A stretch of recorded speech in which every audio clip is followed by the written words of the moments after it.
Hey everyone, welcome back to the Perth Observatory virtual star party. My name's Matt and I'm on my own tonight. So no Roger. Roger ended up having a family event that he needed to quickly go off to. So it's just me and our ED80 telescope that's connected to our 14-inch telescope dome. So hopefully you're all well, and we can see Nightbot has arrived, and we've got Queens of Cars here. We've got Any Soup Evening. How you going? Welcome. If this is the first time, oh hey Matt, how you doing? And we've got Carl M42 here. Hey, how you doing? If this is the first time you're joining us, well, welcome. I'm Matt from the Perth Observatory, and I'll be your guide for tonight as we look through some amazing stuff. And so right here, we've got our first object. Hey Teeth, how you doing? And we did have an event earlier on tonight, and if you missed it and you've got a telescope or binoculars, you can see this tomorrow night. Just Mars will be in a different spot, but you'll be able to see Mars and the beehive cluster which we have here. And we've got, hey Dino, how you doing? and hey Only Astro. And so yeah, so we've got running backyard Nikon. We've got the Nikon D810 connected to the ED80. And we've just taken a shot. This was taken about 6:45, and what I'll do is I'll just quickly show you guys exactly where it was at around about 6:30. So we've got right here, we've got Mars and in Cancer. And if we zoom in, there you go. We've got the beehive cluster right there. And so Mars should be a little bit more into around here tomorrow, but you'll be able to see it as well. So hopefully you get to see it tomorrow if you've got binoculars or a telescope. It doesn't have to be a really big telescope as well. So anything, just a little nice one, should work fine. And we've got Rhoda. Hey, how you going? And Trust Arctricity as well. Hello, how you doing? Now, if you can give us a like on this video and also share it with your friends and subscribe, that would be fantastic. Just helps us with the ratings and also helps people get to see some amazing cool stuff in the night sky. And we can't get to everyone in West Australia, but at least if we can do this on YouTube, we can show you some stuff that we don't normally actually show on night sky tours, just because it might be a little bit too dull as well. So this is the last live stream for the 2020-2021 financial year. So hopefully you all got your tax ready. So yeah, so Mars we can see. I'll just move back to the backyard Nikon, and we can see right here, this is Mars, and it's not really impressive to look at now. We're getting very, very far away from Mars, and we're about to lose it in the next month or two to the glare, and we won't see it for another year and a bit. So it's every 2 years and 2 months it's worth really having a look at. So looking up at above, we've got some people saying, oh, how are the clouds? It's pretty clear up here, which is great. It's good. It's very cold though, and that's me saying that as well. But Mars is pretty interesting. Its redness, its orange actually comes from the topsoil rusting, and the reason we do see it for quite a while, and it does take a little bit to come back, is that its orbit's 687 days. and a day on it is actually is pretty close to Earth. It's a day, one Earth day, and 37 minutes, and it has two moons. It's got Phobos and Deimos, and its orbit from the Sun is about just nearly 228 million k's. So at its closest, I think it's about 50 million kilometers away from each other. So every 2 and a bit years, 2 years, you'll notice that NASA and the other space agencies start hurling probes to Mars. And it's about half the size of Earth, and it gets a bit chilly there. On its best day, it's -5, and it can get down to -87 as well. And you don't if you don't like Earth's gravity, it's okay. Mars only has 37% of Earth's gravity as well. So it's also it's home to the tallest mountain or volcano, Olympus Mons, which is a shield volcano, and it's 21 kilometers high and 600 kilometers in diameter. So you would actually you could walk up from the very beginning up to the caldera, and you would not notice a hill or anything like that. It would just feel like you're walking up there. So it's as big as France as well. Valles Marineris is the largest canyon. It's about 4,200 kilometers, and in some places it's about 7 kilometers deep. So it's almost as large as, I think it's actually bigger than the United States or Australia as well. So it has also large dust storms in the solar system. They can actually last for months and cover the entire planet as well. On Mars, the sun appears about half the size of the Earth, and we've also found traces of Martian atmosphere in meteorites that have been ejected from Mars and have landed here as well. So yes, Rhoda said going to Mars is the best diet going. It definitely is. I probably could lose a few as well, so it would be nice to be on Mars jumping around as well. Got any soup says Scott out to the dark spot and pretty abundant. So they're getting good views where Got Any Soup is. And Mars actually takes its name from the Roman god of war. In Greek mythology, it's actually the planet of Ares, which is the Greek god of war as well. And the Romans did likewise associated the blood red color of Mars because of Mars, their god. The Chinese astronomers called it the fire star, while the Egyptian priests called it Hair Disher, or the red one. And so for years Mars has been known to have water in the form of ice, but we have found over the last couple of years that we've found trickles of water in these dark stripes and strains in creeks on crater walls and cliffs.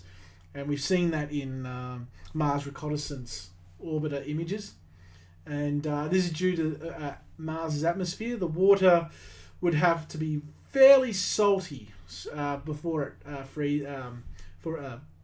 to prevent it from freezing and vaporizing. So it's probably not water that we want to drink. It maybe gargle if you've got a sore throat, but it would taste very, very salty.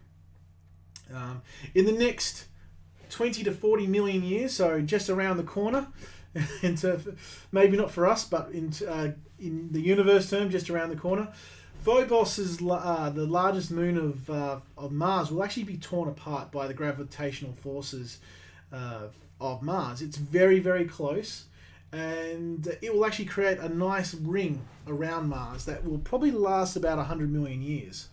So if you plan on like me living forever, we've just got a bit of time. So yeah.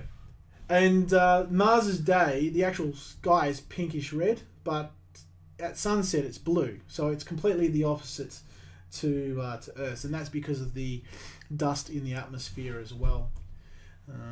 The beehive cluster, which you can see around it, is an open star cluster in the constellation Cancer, or the Crab. This is the next stage of a life in a star. So a star will be formed in a nebula, which we'll show you tonight. Hopefully we'll be able to get the Eagle Nebula, where the pillars of creation are. And once all the dust and gas has been made up, dust and gas has made the stars it can, we then have an open star cluster. And so you've got loose stars orbiting around each other, and it doesn't take a lot for them to kick out and go off in their own direction in the galaxy. And so this one is about 23 light years across, and it's about 577 light years away from us. So it's one of the closest globular clusters we have, open star clusters we have. And because it's a very good binocular object, I probably wouldn't do it now. The only reason we're looking at it is because Mars is in there. But when it's away from Perth's light pollution, it's a little bit higher in the night sky, it's worth definitely having a look at. And because it was so close, astronomers like Ptolemy were aware of this in classic and antiquities time as well. And Ptolemy actually described it as a nebulous mass in the breast of Cancer. And that was somewhere between 100 and 170 AD. And it contains about 1,000 members in terms of stars, of at least 4 being orange giant stars. So you can kind of see we've got some color here. I think this one's a little bit red. This is another red one here. We've got another red one there and another red one right here. And so these are stars that are coming towards the end of its life. And we've also found another 5 white dwarfs, which are stars that have been like our sun, that have ended their lives. And so not with a big bang, but with a kind of like a whimper. The Beehive cluster's age is very similar to that of the Hyades in Taurus, which is close by, at 625 million years old. So it is believed that both clusters may have had the same common origin in terms of the nebula, and it's also the nebula, the actual cluster itself, has experienced mass segregation. So what ends up happening is that the bigger stars, actually, if they're formed in the outer layer, outer circle, they actually migrate in, and they'll actually kick the smaller stars out of the center. So what you'll get is the really big stars in the middle and the smaller stars out there as well. Yes, red stars are the most abundant in the universe. The orange star, the really big stars, are unusual for some of the open clusters that are this young, but the red stars are the most abundant. The red stars, in terms of the red dwarfs, these are the smallest stars in the galaxy. They're about anywhere between quarter of the size and below, and about double the size of Jupiter. So yes, the red dwarfs are the most numerous ones, but red dwarfs, the red giant stars, they can be a little bit, especially in open star clusters, can be a little bit rare, depending on the age of the cluster. So that means with these open star clusters, it means that the massive big bright stars, they're in the core as well. And so in 1609, Galileo first observed the Beehive, and he actually resolved it to about 40 stars. So, you're looking back in the day, didn't have that great of telescopes, but as telescopes have progressed and they've got bigger and bigger and bigger, we can see more of them as well. And it was one of the first 45 objects in Charles Messier's catalogue as well. So Charles added it to his catalogue in 1790 or 1769. So Charles Messier was a very famous French astronomer who was looking for comets and wanted to have a catalogue of objects, known objects that he'd seen that weren't comets, so that when he looked through his telescope, he wouldn't get overly excited, because he'd be able to have a check of the catalogue to see, oh yeah, I've seen this before. It's a nebula or a cluster as well. And yes, and guys, if you're looking tomorrow night, also check out Venus. It's very close by to Mars, and it's very, very bright as well. It's not the second coming, so it's a very, very bright, or the headlights of a 747 or a A380. It is Venus, and it's going to be with us for the rest of the year. And so yeah, and the ancient Greeks and Romans saw this as a manger as well, with two donkeys eating out of it. So these donkeys are actually the Gemini twins, who rode into battle along with the Titans. So the donkeys were Castor and Pollux as well. Hipparchus in 130 BC refers to the cluster as the little cloud in his star catalogue as well. So you can see that this cluster here is well documented in history. And in 2012, 2 planets were confirmed to be orbiting around 2 separate stars in the cluster. And we got a nice shot of Venus there in the Discord chat. Hey guys, if you're watching this and want to ask questions, you're more than welcome to click the link down in the bottom of the description of this video, and in there is a link to the Discord channel where you can join and ask questions on as we go along. And it's also and we'll answer them even if you're watching this back after the live stream. We still have our Discord channel running, so you can ask questions if you're listening to this back. So yeah, definitely join us and have a look and ask any questions.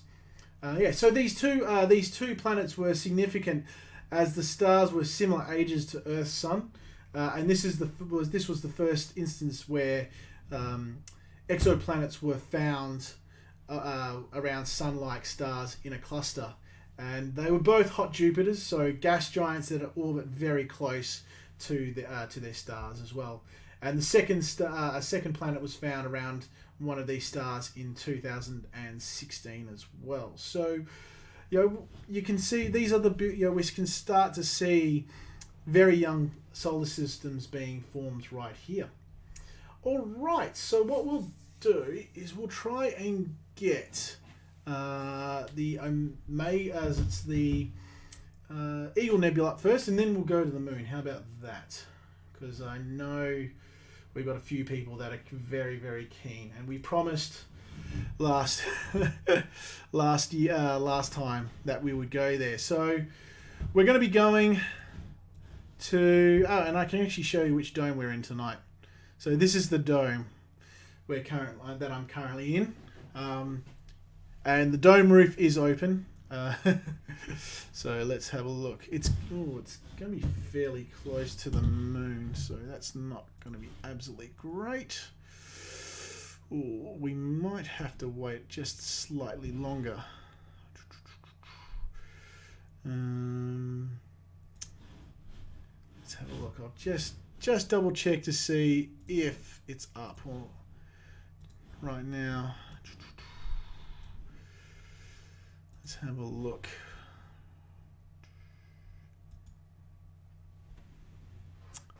We'll have to go to the moon first, just because it's a little bit low, guys. But we'll head to the moon first, and that will give us enough time to then go on to the Eagle Nebula. All right, so just bring that back, and we'll get ready for the large noise. Okay, so yep, and selecting the moon, calculating, go to.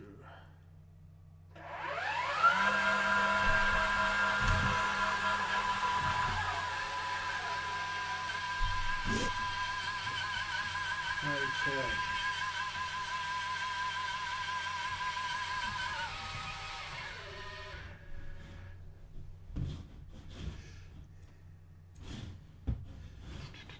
So that noise is the 14-inch telescope moving, and let's have a look here. Do we have a lovely moon in focus? Whoa, that's bright. I'll show you guys so you can laugh at how bright it is. So I'll bring it in to about 200. Right. Well,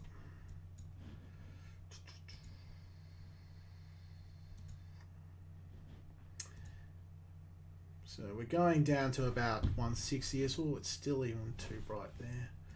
Let's have a look. It's getting better. Getting better there.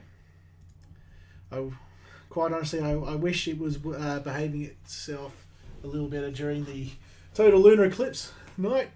Okay. There we go.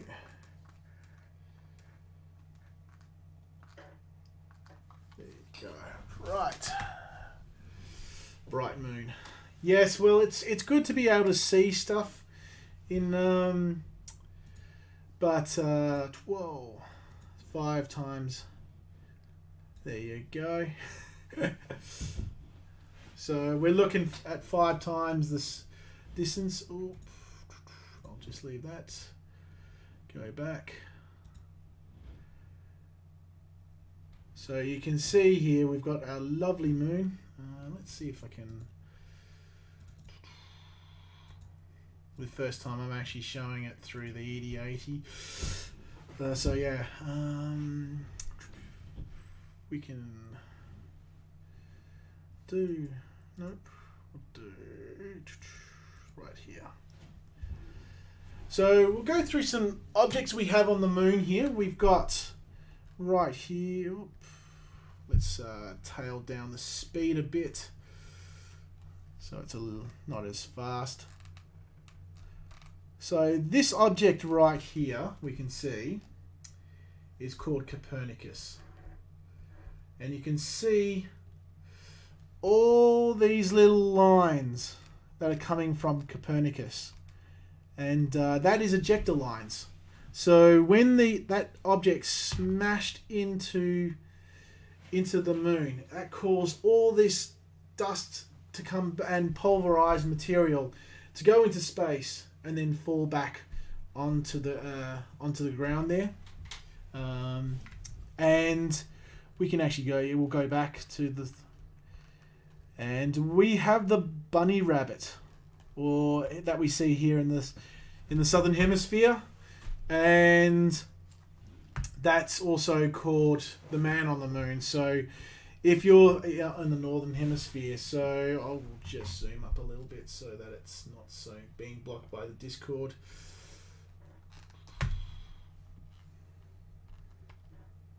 Yep. There you go. So you can see right here, this is the Sea of Tranquility, Sea of Serenity now for the Seinfeld lovers. Sea of Nectar, and then Sea of Oceans as well. So when we're looking at the man on the moon, so the Sea of Fertility, Sea of Serenity is the head. Sea of Tranquility is the body, and also we've got the legs here, one here and one here, and it's kicking a soccer ball for those people who are watching the Euro 2020 at the moment. But we here in the southern hemisphere, we can see we have the 2 ears, 1 ear, 2 ears. The bunny rabbit, Sea of Tranquility is the head, and then we've got the body right here as well. So yeah, and what we'll do is one more. We'll go. Oh, sorry. Realized. Let's go and find Tycho's crater as well. Ah, here it is. Oh, wrong way.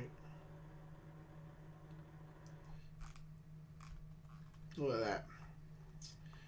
That is Tycho's crater. This is probably one of my favourite craters in the solar system. And so this is another impact, very much like Copernicus, and you can see the ejector lines here as well. There's actually a little hill in the middle. So when the meteor, the asteroid, or that's made this, has hit the moon, it's actually caused the crater, but a bit of the moon has rebounded, so you get this nice little spire. But this crater was so violent that the actual seismic waves went through the moon, and on the directly on the opposite side of the moon, there's actually the moon surface actually broke up, and there's also this nice little spire that's appeared because the seismic waves ended up converging on that central point and pushing it up as well. So yeah, it is.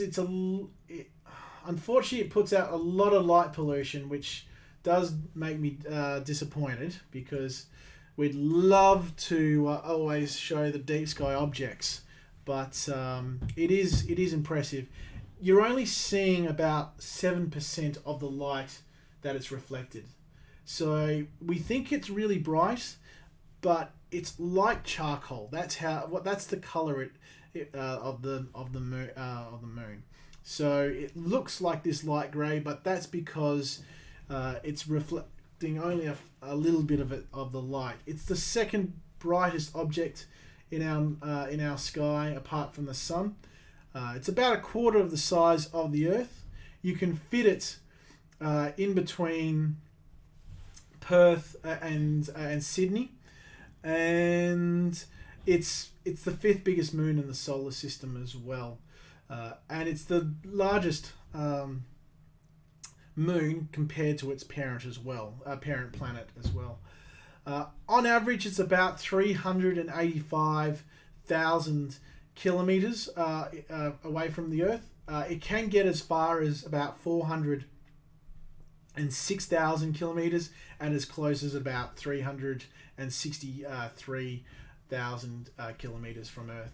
And its orbit and day are roughly around the same size. It's about 27.3 or so, but we usually just say 28 days because it's easier to say.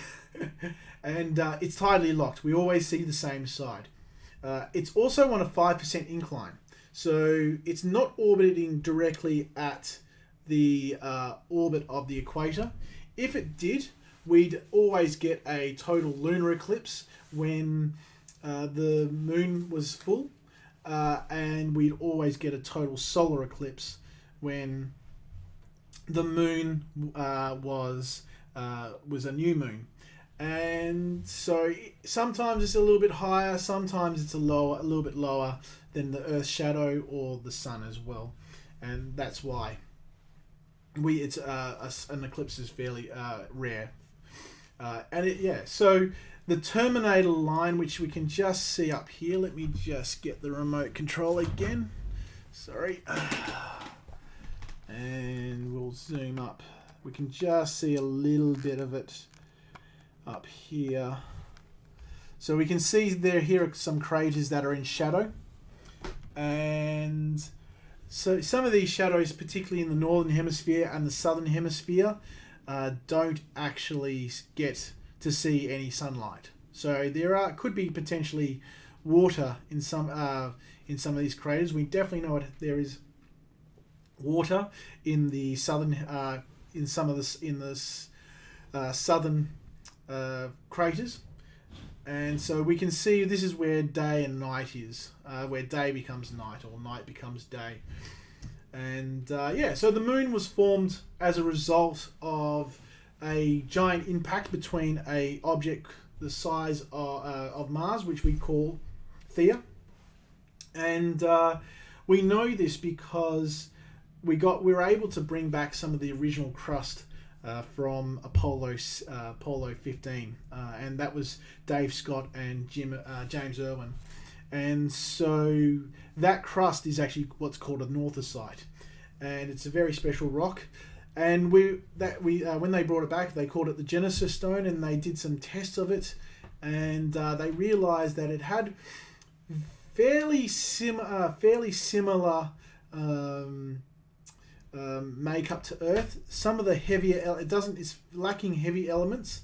So what they think's happened is that Theia has come in, hit the moon, hit the Earth, and that's why the Earth has a very unusually large iron core. So Theia's core merged with our core. There was a lot of material that was flung into space, and that formed a nice little ring. And from that ring, our moon formed. And a lot of the heavier elements fell back onto Earth, and what was left over was formed. The moon formed over about 100 million years from this amount of material, but it is mostly basalt as well. So it's but yeah, that part where they find the Genesis stone is one of my favorite moments of the moon landing. It's I think it was Dave Scott saying, "Guess what we just found? Guess what we just found? I think we found what we came looking for." So yeah, and there's some really cool other stuff here as well. There's Mount Huygens, which is the largest recognized peak on the moon at about 6,000 meters. The deepest crater is is Newton. It's about 8.5 kilometers deep, but the largest visible crater from Earth is Bailey at about 303 kilometers. And the actual largest crater there is on the southern hemisphere. It's the Archean Basin, and at the South Pole, and that's about 2,500 kilometers. Well, the moon, we can see about 30,000 craters from Earth that are 1 kilometer in diameter or large. So it has been heavily hit, and our side less so. It's very, very heavily cratered on the other side. Got Any Soup says, I think they discovered red dirt on the moon during Apollo 17 as well. Actually, it was Apollo 15 that found it, that saw it as they were lifting off. But Apollo 17 actually went to the location and they found it. And it was, unfortunately, it was basalt. So but it's still, there's red dirt on Mars as well. And the word crater is actually named for bowl, a Greek word for bowl as well. Its regular phases are actually root of some of our calendar systems. So the Jewish calendar is based off the lunar calendar, and it's the moon also controls our tides as well, and it's also causing Earth to rotation to slow as well as it moves away. So the moon's moving away about 4 centimeters every year, and it's actually increasing as well. So we've had about 24 people go to the moon, although three people have made the trip twice. That was Gene Cernan, John Young, and Jim Lovell as well. Unfortunately, Jim has gone to the moon twice but never landed on the moon, and only 12 people have actually landed on the surface. All the Apollo astronauts brought back about 382 kilograms of lunar material, of which about 10 kilograms have been destroyed as well. So actually, I just realized my computer is not plugged in, so I will just quickly, sorry for this, there's the plug. Where is it coming in? Okay, that's it plugged in. Awesome. So yeah, And the next missions that we'll be going to, yes, Jim Lovell is an absolute legend and is a fantastic bloke to listen to about all the things they did on the moon as well. Artemis is actually the next mission that's going to Mars. Oh, sorry, going to the moon. And that's named after the Greek goddess of the hunt and the moon as well. And Apollo was her brother, the Greek god of the sun and light. And their father is Zeus, and their mother is Leto, a Titan. So the moon was known as Suan in Babylonian mythology, and the indigenous people of Australia see the moon as a man as well.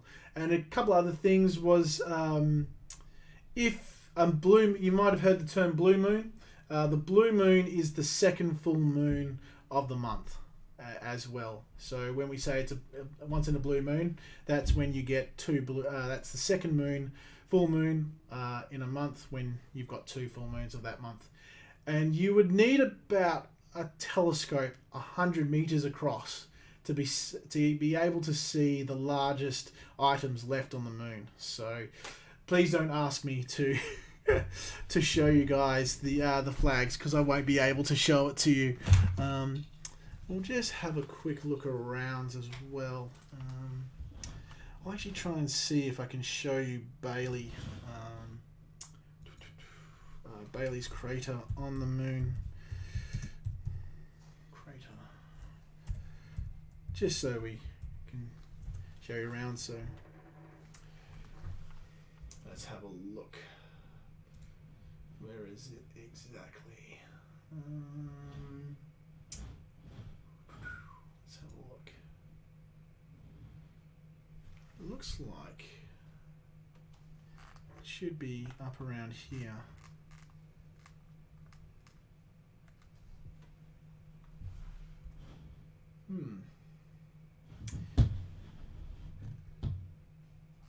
It's one of those ones I'll probably point it out, and someone. It is around here. Let's have a look. Bailey crater, moon. Just quickly having a look on Google for you.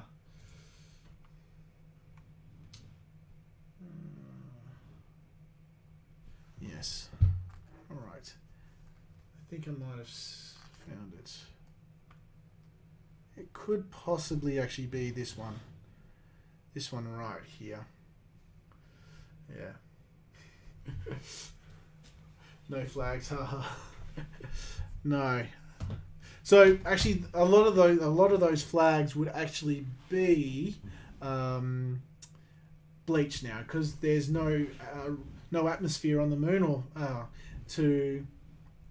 and there's no magnetic field, so a lot of that solar radiation would be coming through and just would completely bleach the flags. But we've been able to see with the Lunar Reconnaissance Orbiter, and also NASA's mission called LADEE, which was orbiting around, I think, 100 kilometers above the surface. We were able to get high definition images of the footprints, not exact footprints, but you could see where they've kicked the astronauts have kicked up the dust, the below dirt, and there. So, can you find Elon Musk's Tesla floating up there? I don't have that powerful telescope, unfortunately. Got any sleep? So, so maybe if we can get a nice rich person donating a huge amount of money to us, maybe one day we can get that that amount of money. I would definitely love that.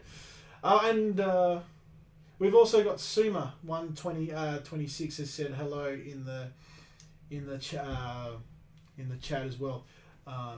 Mark, if you're still watching, we're using Discord, so you can use. There's a link to join Discord as well. So yeah, so that's if you haven't joined already. All right, let's have a look at Stellarium. Let's hope by now that it should have gotten Eagle Nebula should have gotten above the surface, above the trees. Here, let's have a look. hopefully I've embedded enough knowledge. Ooh, we can try. I'll let me go, and we'll see if it goes to the telescope. Let's have a look. M16. So in the Messier catalogue, it's known as Messier 16. Let's have a slew. Ooh, yes. Let's have a look. We'll take a framing shot. Funny for 100 meter diameter. Yep. So let's have a look.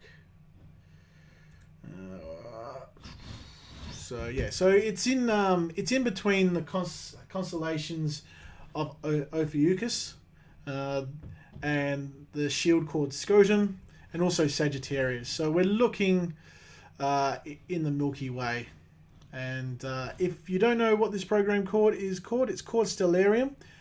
It's a free version. You can get it free for PC and Mac and Linux as well, and it's really cool. It allows us to show off the night sky and show where stuff is, and it gives you all the different catalogs as well. And if you zoom up on stuff as well, you have you get like the nebulas. You get a view of the nebulas. So this is the Trifid and Lagoon Nebula, and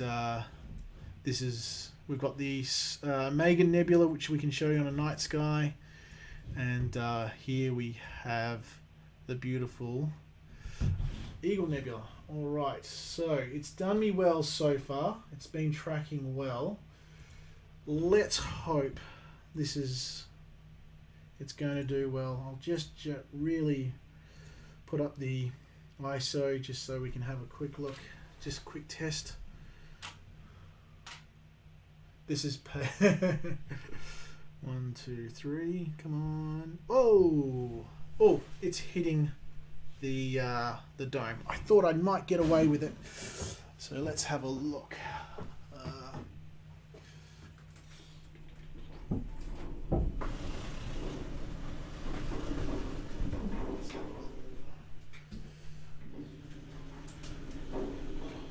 Okay.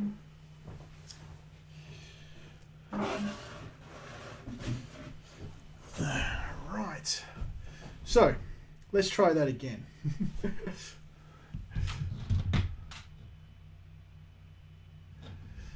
Okay, 1 second. Come on, please, please, please, please. Ooh, we've got something there. All right, let's do... It is fairly cold, so let's do 2500 ISO. Do 5 seconds and press go.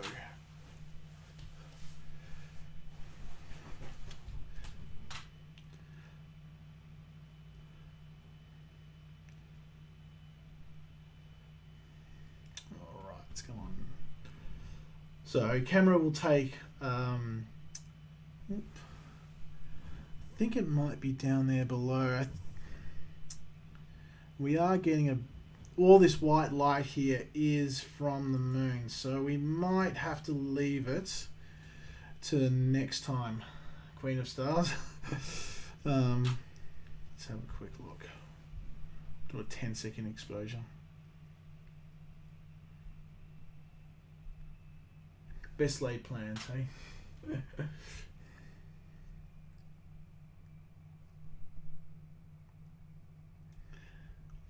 So we've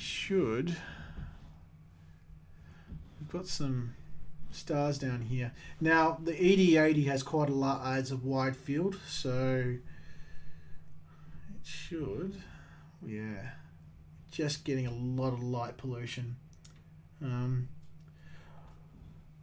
Yeah, I think what we'll do is Queen of Stars, if you're Queen of the Cars, and Carl, if you guys are happy, we'll just wait for the next live stream, because that's going to be we won't have a moon up in the night sky, so we won't be we'll be able to show it in all its glory. Still got an entire universe left to look at as well. So look, we'll get to it. And the cool thing will be is that we will have Roger's telescope back again, and so we'll be doing some. Well, we'll be able to look at it all its glory as well. So, and Roger has been practicing with the live stacking on on Pixar Insights as well. So you'll get a really even better view of what we of it as well than what we've shown you beforehand. So we'll leave it there. We're coming up to 45 minutes. But thanks guys for joining tonight. I hope you've enjoyed it, and hope you've gone away a little bit more knowledgeable about Mars, the Beehive cluster, and also the Moon. And we'll see you in a couple of weeks. So I think the next one is actually not this Saturday, but Saturday the 4th of August. So put that in your calendars, and we'll see you then. And if you can have a share it with your friends, subscribe and click on the bell icon so that you get notified when we're going live, and hopefully you'll watch some of the other ones as well. If you go onto our YouTube channel, you'll be able to see all the other cool stuff that we've shown throughout the year. So we're now coming up to about a year and a couple of months since we started doing this. So we've got quite a lot of objects that we've shown, and we'll see you guys in the next, not too long now. So you all come back. See you guys.